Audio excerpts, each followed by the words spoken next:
Hey everyone, this is Chris with the Lakewood Division of Youth, and today we are going to smoke some barbecue spare ribs.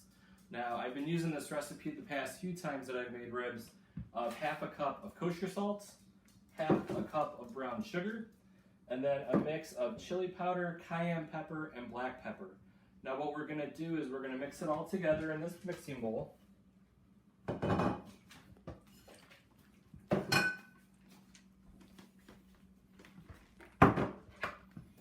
You want to make sure you mix it really good.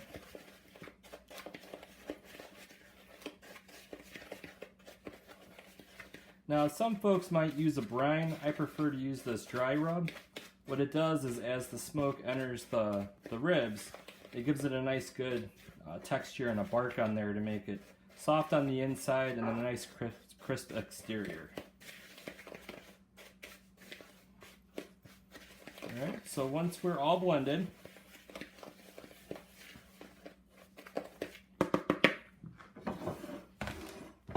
we're just going to massage this into the rib. Should take a few minutes. Now what I do is I use the butcher paper that the ribs come with as a bottom, and it makes cleanup just a little bit easier.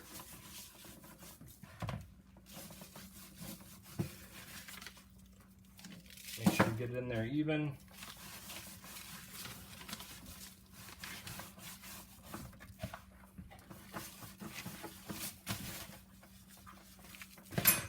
And once you have a good coating on there, you're going to go out to your smoker and make sure that it's ready. Now we want the smoker at about 250 degrees for when we put the ribs in. So we got our smoker going. Now an important part of smoking is what kind of wood you're going to use. Now I use a hickory, gives it that nice smoky flavor. And what we've been doing is we've been soaking our wood chunks here for about 3 hours. We're going to put them in this plate and then put them in the bottom of the smoker so the smoke rises vertically and gets through the ribs.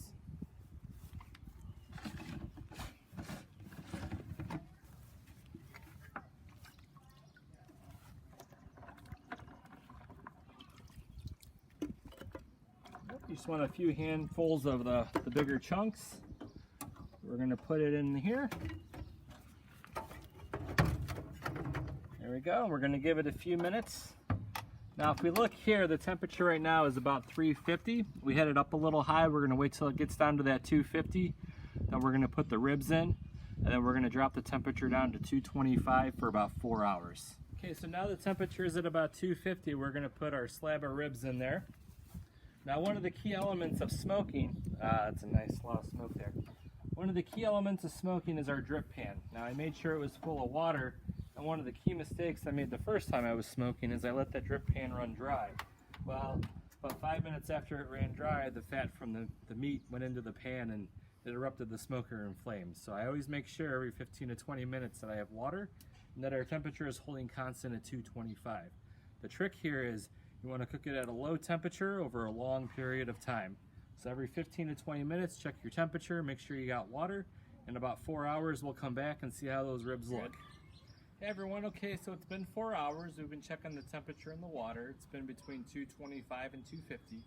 So we're going to check the ribs now. Now it's really important that the ribs are falling off the bone or starting to separate.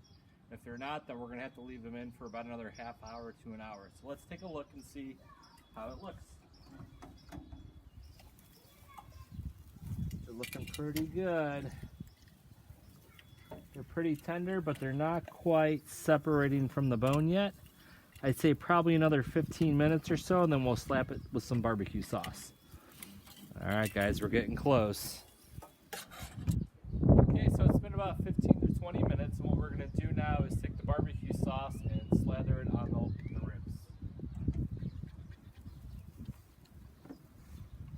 Now, you can use any barbecue sauce you like, but we tend to use the sugar-free G. Hughes sauce, which is really, really good.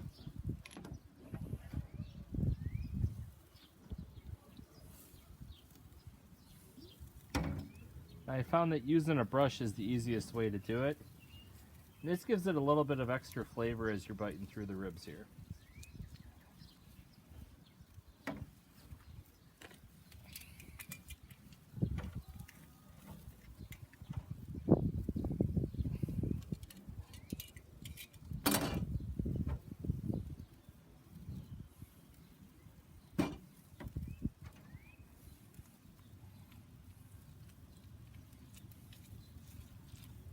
we go. Now we just wait another half hour and then it should be done to perfection. Can't wait to eat it, guys. All right, guys, after 5.5 hours, the ribs are done. Let's take a look. All right, they're looking super tender. They're falling off. Should be nice and juicy. We have a nice crisp outside and a nice tender inside. These are ready to eat. Happy Memorial Day, everybody. Take care.